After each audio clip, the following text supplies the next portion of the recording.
Greetings, ladies and gentlemen, to this new HOTS topic. I am Slim Brother. And I'm Big Brother. And today we'll be discussing Huge and always horny, the Tauren. So, brother, the Tauren are your favorite World of Warcraft race. And you wanted to do a hot, like I did the trolls. So basically, You did the trolls, ma. So basically, I made a clip about the trolls, which I talked about like 40 minutes or so, and you just went, yes, yes, This is going to be the other way around, and you're going to talk about a Tauren. Yes. So I asked you to do some homework and select a bunch of characters that could make it into Heroes of the Storm. So I took your homework and copied it. Yeah, those are definitely my notes. You dickwad. Okay. So, the Tauren we're going to talk about today, some in depth, and some will brush over like an unwanted orphan, are Cairn Bloodhoof, Bain Bloodhoof, Which will be the unwanted orphan. probably, Myla High Mountain, Magda Grim Totem, Moon Earth Fury, Hamul Rune Totem, Sunwalker Desco, Bovan Wind Totem, Trog High Mountain, Ebonhorn, Jewel or Jail Rivermane, Lassan Skyhorn, and last, and certainly least, Torok Blood Totem. Okay, yeah, those are the characters I found. So those are the base. So basically, the Tauren, a bunch of important shamans and druids, and the last ones and of course a Sunwalker, which will be a paladin, the horde version of a paladin. And the final, but not least, will be the chiefs of the High Mountain Union, whatever it was called. So, first up is my absolute favorite, and probably the only one who I've thought of every skill for on my fingers. No, that's not his name. His name is Cairn Bloodhoof. The first skill is War Stomp. Now, the War Stomp is something that the Tauren have as like a racial ability, and I wanted to give that to Cairn. Why? He has that in Warcraft 3. That's why. He's the original. Yes, he is the OC, bitch. Anyway, of course, what is War Stomp? Well, you idiot, it's a War Stomp. So basically, stomps on the ground and then stuns people in an AoE. So basically, he kicks Mother Earth in the teeth, and everybody around it gets hurt. Yeah, basically. Okay. The second ability that he has is Throw Rune Spear. What does that do? Well, it throws his spear, you fucking idiot. You don't need to call our audience fucking idiot every time you sort of make a point. Okay, I'm sorry. You're not an idiot. You're intellectually challenged. Fuck you. So I'm going to interrupt your bullshit right now and tell something about... I made a pun without even realizing. So the Rune Spear is Cairn's real, like, in-game weapon. It is sort of a legendary spear. It's like a halberd. And it has engraved with runes. And one of its magical enchantments is that once he throws it, it returns to him. So basically, it's a axe version of Mjolnir. No, actually, it's the halberd version of Gleipnir. Oh, yeah, Gleipnir. Yes, the spear, the famed spear, golden spear of Odin. Famed? I won't call it famed. We know it because we're mythology nerds. Okay. But so basically, he throws the spear, and then what? When he throws the spear, while it is traveling, he doesn't have a weapon, so he's just disarmed. But instead of waiting around like a little bitch, aka Bane, he will go and punch his enemies in the teeth. So basically he gains 50 attack power reduction and 50 attack power speed. Yeah, so he'll do half the damage, but attack like twice as fast. So he'll... That's sort of an inside joke. Yeah. This is boxing. Yeah. Bare knuckle boxing. Is it hoof boxing? Talent, lucky charm. You get irons on your hands. Okay. Next ability. The next ability is Bull Rush. Bull Rush. Yes, Bull Rush. Bull Rush is basically a miniature version of Thrall's Earthshaker ability. What do I mean with that?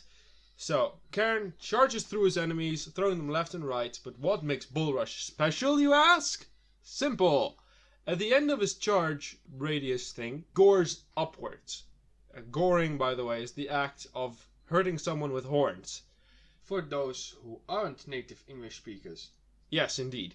So what he does then, because of course it's a really nice animation that he gores someone, but if it doesn't do anything, it is there just for flavor. No, he throws someone, kind of like the Dragon Knight champion thingy thing, but then like not as far. Do you get it? I hope you get it. Also, so basically a decreased range. Yeah. But why does it knock people aside if that is sort of the point of the ability, to sort of knock somebody? Because I wanted to give him the ability to split the team. Okay, so but maybe it would work better as a talent.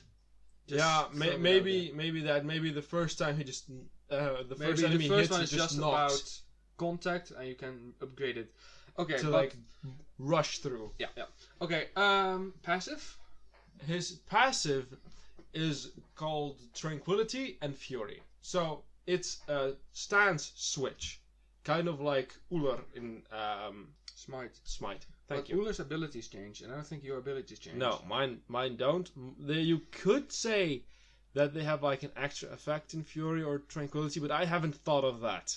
I haven't been that smoking the peace pipe that hard. So you didn't thought of it in that great of detail. No, I didn't. Okay, but what does it do? So Tranquility gives you a speed buff, so you walk faster.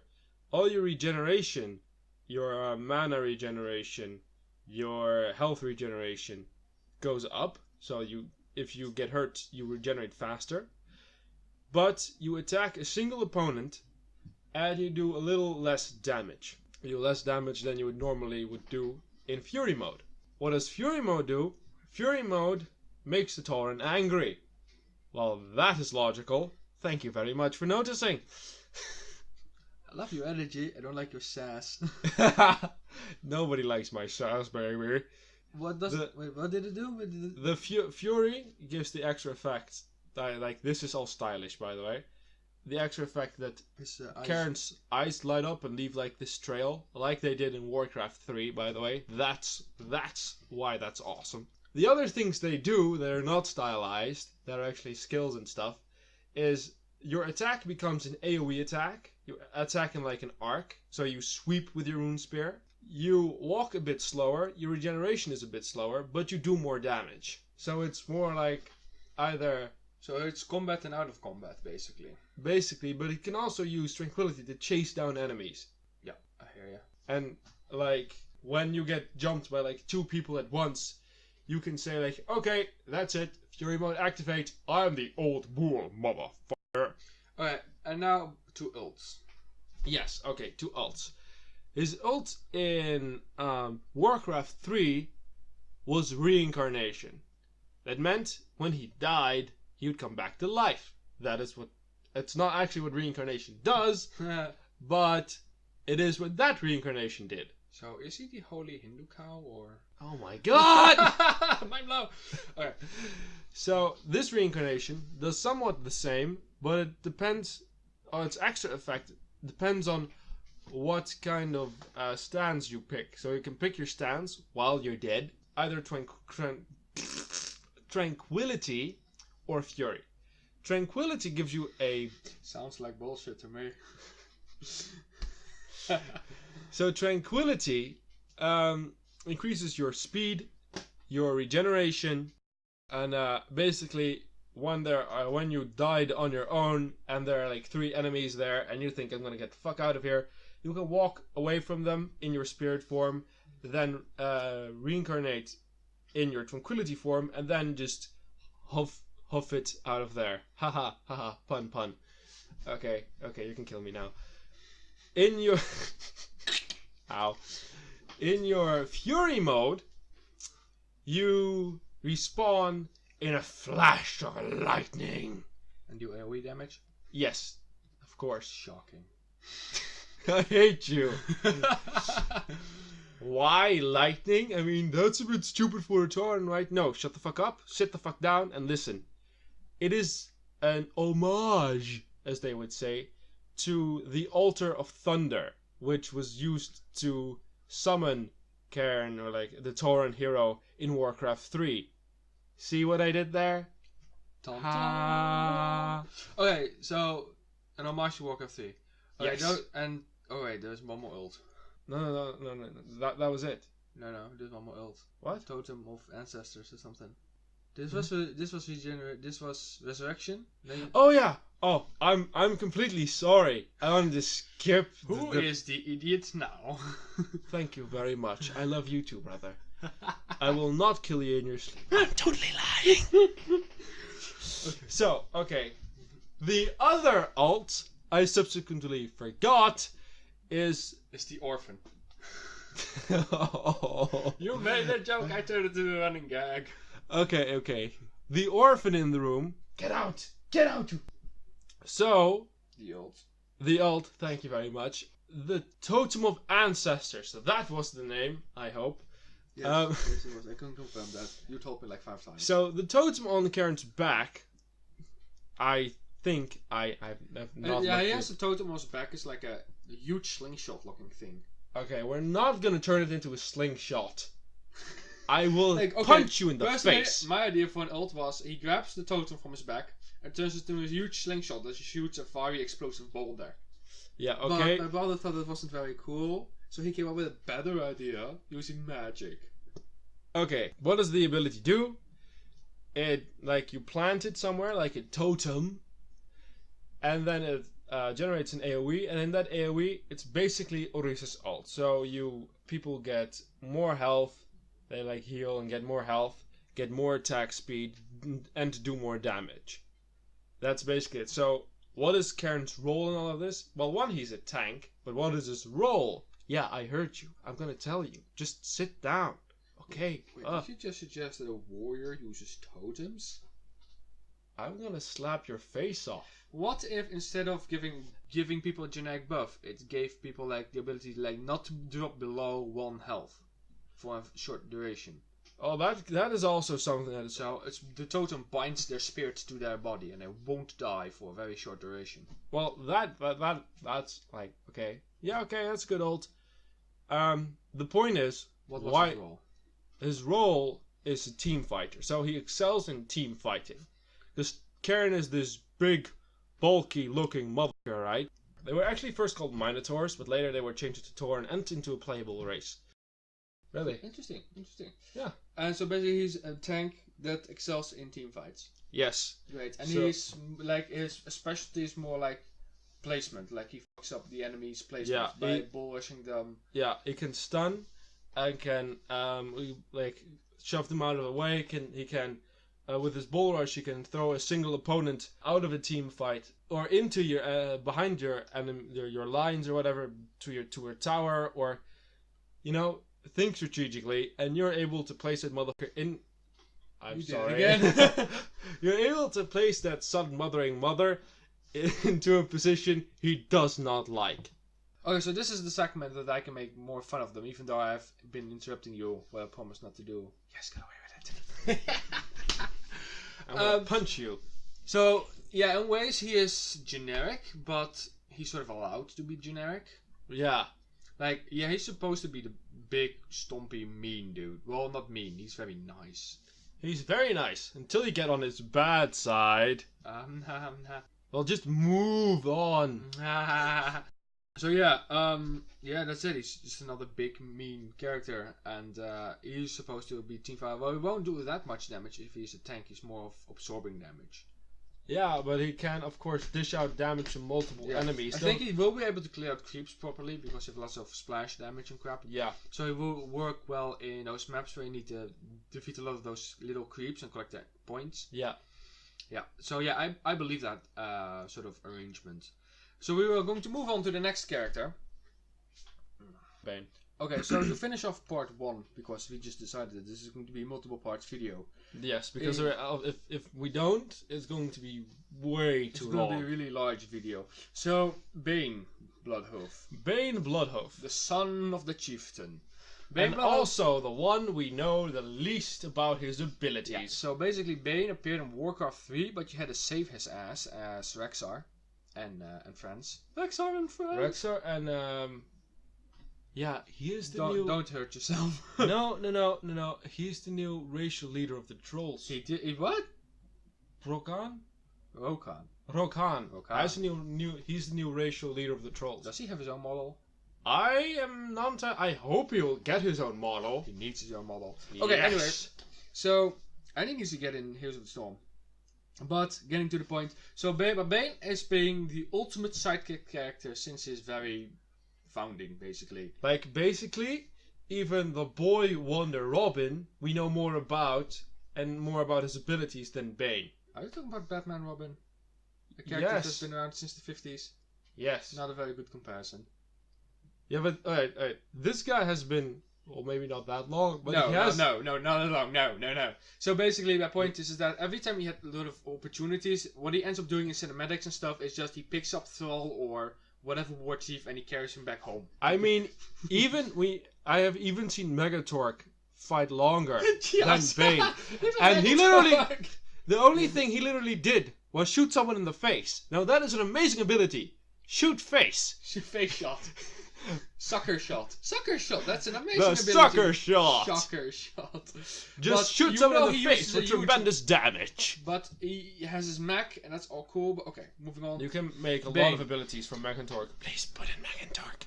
Yeah, that's going to be an entirely different HOTS topic. Yeah. But moving on back to Bane, the only thing he has going for him is his art. This artwork that we see of him. And that artwork has been finalized into his own model now. Yes. And it looks pretty damn cool. It looks... It just puts this... Sexy. It just puts the shame that he's been underutilized for this amount of time. Yes. And... See, the Tauren have sort of character dilemma. They're supposed to be these honorable warriors that are bloodthirsty and ruthless on the battlefield, but also these huge Native American hippies.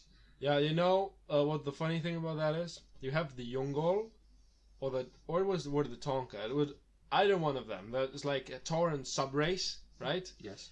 And either the Yungol or the Tonka. I think they were the Yungol, the ones in Pandaria. Those are a lot more bloodthirsty. Yeah, but the Tauren were already supposed to be bloodthirsty, but it were turned into Native American hippies. Yeah.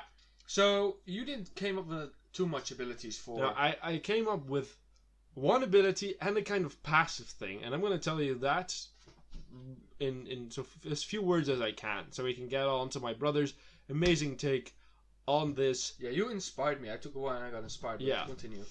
So the first one is Warhorn. What does Warhorn do? Now on his art, there's this thing that he looms over. He stands over the valley of Thunderbluff, and he stands there with this gigantic horn, like just blowing it. Which sounds I so bad. turned into a joke with under a second. Yes. My brother said he has this war horn and he uses the buff and he blows it.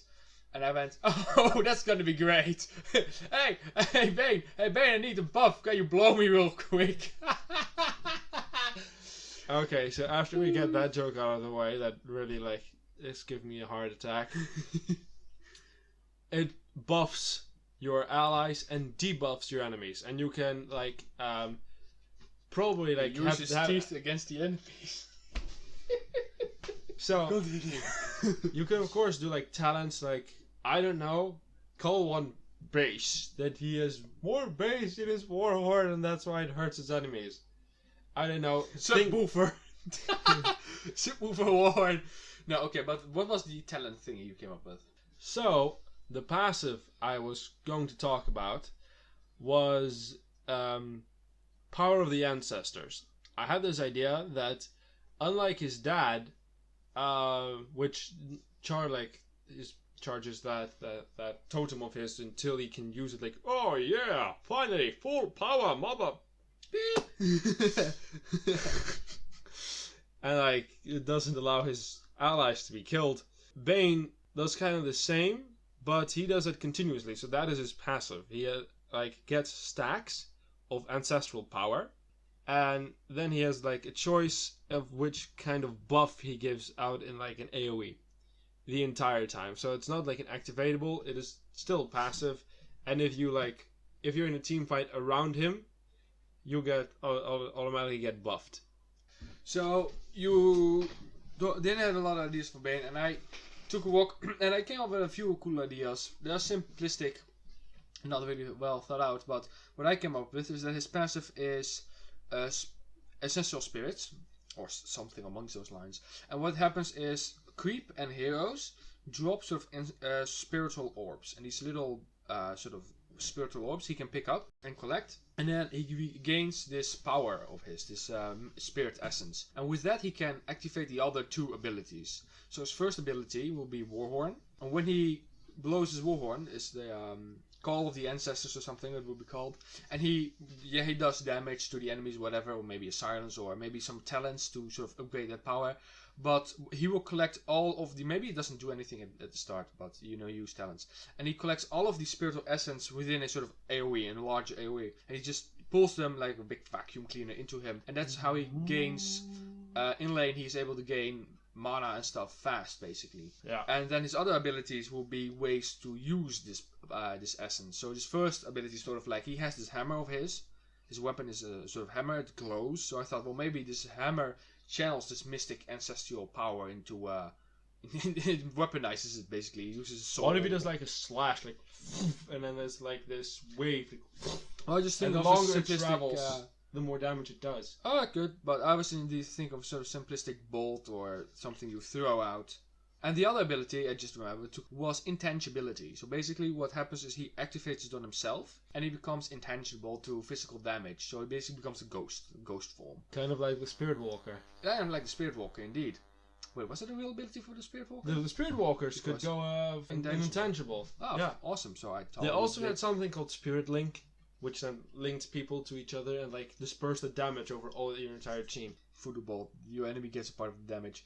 No, but spiritual link yourself to like an enemy. Yeah, he gets some of the damage. Then just basically like do that.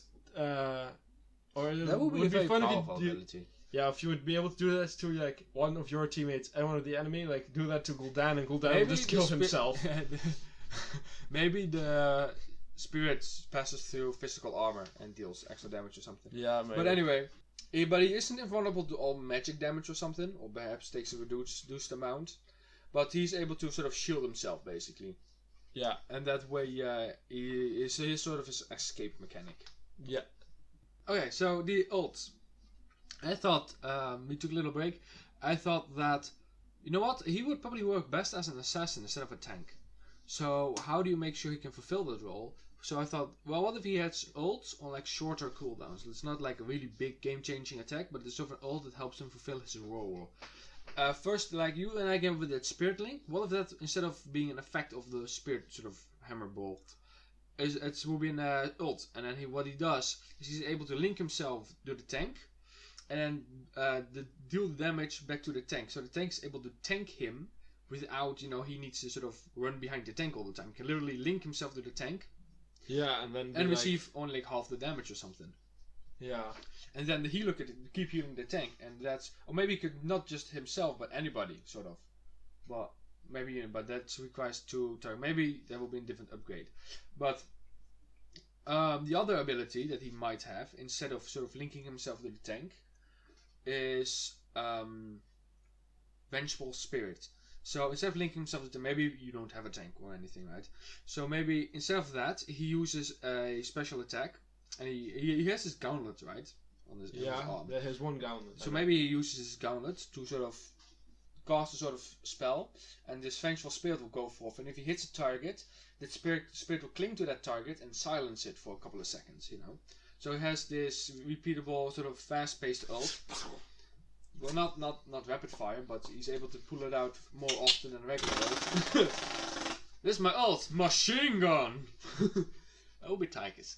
So, but he is able to like pester healers and stuff, and he's able to silence people and sort of zone them out, and make sure that when he faces off against sort of an other assassin, they can't just dump all of this damage on him. Yeah, I also came up with one other ult, more for like a bruiser type character, right? Mm-hmm. Is Spirit Warrior. So he gains like armor and stuff, and his eyes begin to glow, and the totem begins to glow, and he has like this faint energy around him, right?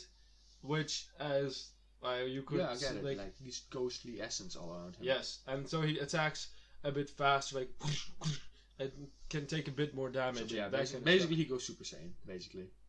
No, he goes super bull. Okay.